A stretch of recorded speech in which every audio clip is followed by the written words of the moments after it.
Marco Bressan, il creatore di parchi, che fin da bambino sogna di creare ambientazioni magiche per divertire, era ospite di Silvia Iacuzzi nella serata organizzata dall'assessore alla cultura Ezio Bozzini, dedicata ad altre due eccellenze del territorio che stanno riscuotendo un successo a livello internazionale in due settori diversi dell'intrattenimento. Con Laura Furci, Marco Bressan ha raccontato al pubblico presente alla BCC di Basiliano a Codroipo la sua storia e i suoi successi, che gli ho chiesto di riassumere in poche parole. La mia passione nasce da bambino, proprio alle elementari mi sono innamorato del mondo dei parchi di divertimento, mi piaceva Walt Disney, quindi i cartoni animati, il mondo della fantasia, del cinema in generale, e vedevo tutto questo concretizzato in questi mondi fantastici che erano i parchi a tema. Dalle pagine di Topolino scoprì che esisteva Disneyland e anche da qualche trasmissione televisiva mi affascinava. I miei genitori non potevano portarmi in America e mi portarono a Gardaland. Quindi da che io ricordi ho sempre voluto fare questo lavoro, volevo progettare questi parchi.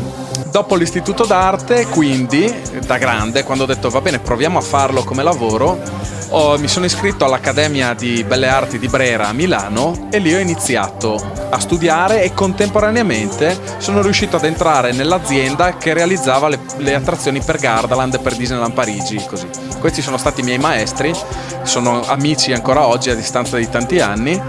E poi ho deciso di provare a creare, a progettare le mie cose. Sono tornato a Codroipo in Friuli.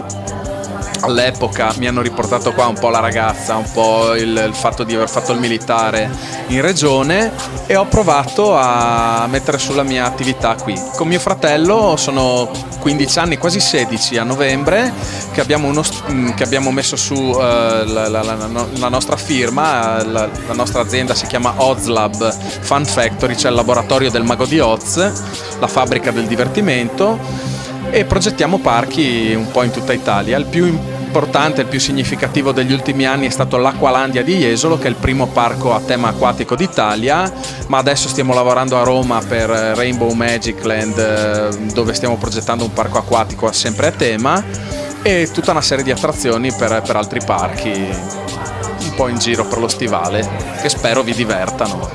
Il sogno nel cassetto sarebbe realizzare un grande parco tematico che ho progettato ed è in fase di presentazione a possibili investitori, perché questo è proprio un progetto nostro fatto in associazione con un grosso personaggio dei fumetti italiano che speriamo di vedere realizzato, insomma, teniamolo un po' segreto di modo che per scaramanzia, ecco.